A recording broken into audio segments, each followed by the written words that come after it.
From California, Ms. Pelosi, 1 minute. The gentlelady from California, the minority leader, is recognized. Thank you, Mr. Speaker. I thank the gentleman for yielding, commend him for his tremendous leadership on America's workers. Thank you, Mr. Andrews, for your leadership. Mr. Speaker, across the country, Americans of every political party and every background, Democrats, Republicans, Independents, and others, agree that our nation's top priority must be the creation of jobs and economic growth and security. Yet for more than 250 days, the Republican majority in the House has refused to listen to them. The Republicans, have failed to enact a single jobs bill. And the American people do not have the luxury of waiting any longer for Congress to act to create jobs. The President has proposed the American Jobs Act. He's called upon us to pass the bill now, and I support that, as do the Democratic members of the House. But today, instead of passing a jobs bill, we are wasting the time of the Congress by attacking workers instead of strengthening them. We are debating a bill to undermine the foundation of our middle class instead of fighting to put people to work, rebuilding our roads, bridges, railways, broadband lines, schools, airports, water systems. We are voting on a measure to send jobs overseas instead of focusing on how to keep jobs here at home through our Make It in America initiative advanced by our Democratic whip, Mr. Hoyer. Make It in America, how to strengthen our economy and our national security by stopping the erosion of our manufacturing base, indeed by strengthening our manufacturing and industrial base. I want to recognize my colleague, Congressman George Miller, the ranking member on the Committee of Education and Workforce, for his leadership, for his knowledge, for his tireless advocacy, for his intellect, but his passion on the subject of America's workers. As Congressman Miller has said, Republican colleagues have proposed the so-called Outsourcers' Bill of Rights, or as I prefer to call it, the Outsourcers' Bill of Wrongs, because this legislation has the wrong priorities for America's economy and for American workers. The bill is about more than one company or a single case.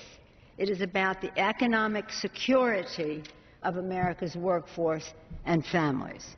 Rather than create jobs, this measure encourages the outsourcing of jobs and undermines the rights of middle-class workers. This bill cuts the National Labor Relations Board, makes it easier for corporations to ship jobs overseas, allows employers to punish their employees for simply exercising their rights to organize, to demand better benefits and safer working conditions, to ensure a full day's pay for a full day's work. For months in Wisconsin, Ohio, and states nationwide, Americans have seen Republican governors and legislatures attack teachers and public servants. And we've seen these workers, union and non-union alike, inspire the nation to fight back. Now Republicans have brought their assault on working Americans to our nation's capital, to the floor of the House, claiming their actions will help the economy. But it will do just the opposite. It will weaken our workers, our middle class, and our families. It's indeed the corners of our economic prosperity, of our middle class, and of our democracy. The Outsourcers' Bill of Wrongs or Rights is not about jobs. It's about dismantling protections established specifically to strengthen the rights of workers. We need these protections now more than ever. Last year, American companies, listen to this, last year American companies created 1.4 million jobs overseas, while raking in enormous profits. We must create these jobs here at home. Democrats will stand strong for our working men and women. We will stay focused on jobs and economic growth. On a personal note, Mr. Speaker, the other night I had one of the thrills of my political lifetime. I received, such an honor for me, the Frances Perkins Award from my colleague Lynn Woolsey, a champion for working families in our country. For those of you who may not know Frances Perkins from history, she was the first woman to serve in the cabinet of a president of the United States. She was the Secretary of Labor, and she was responsible for many important initiatives: the 40-hour work week, ability for workers to bargain collectively. She was a remarkable champion for working people in our country.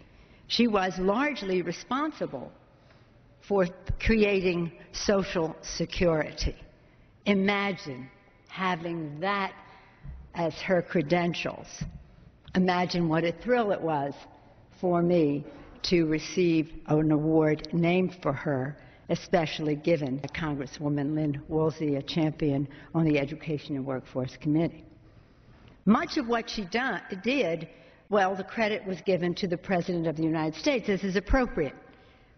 More than 75 years ago, upon the signing of the National Labor Relations Act, President Franklin Roosevelt said this: "By preventing practices which tend to destroy the independence of labor, this law seeks for every worker within its scope that freedom of choice and action which is justly his."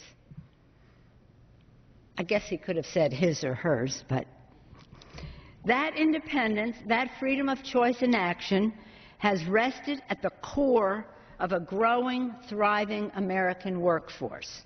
It has not limited the ability of companies to move, to change, or extend their operations. It has simply ensured that companies treat their workers in ways consistent with the laws of our land. The independence and freedom of our workers have helped build and expand our middle class, which is the backbone of our democracy, and drive unprecedented prosperity for our families and for our nation. And it must be preserved in our time. I call upon my colleagues to do just that, to preserve this right in our time. I call upon my colleagues to oppose this legislation, to uphold the value of fairness for our workforce, and to get to work putting the American people back to work by bringing President Obama's bill, the American Jobs Act, to committee and to the floor to again give people hope and confidence, dignity of a job. With that, I yield back the balance of my time. The Minority Leader yields back. The gentleman from New Jersey reserves. The gentleman from New Jersey has 8 3/4 minutes remaining. The gentleman from Minnesota has 9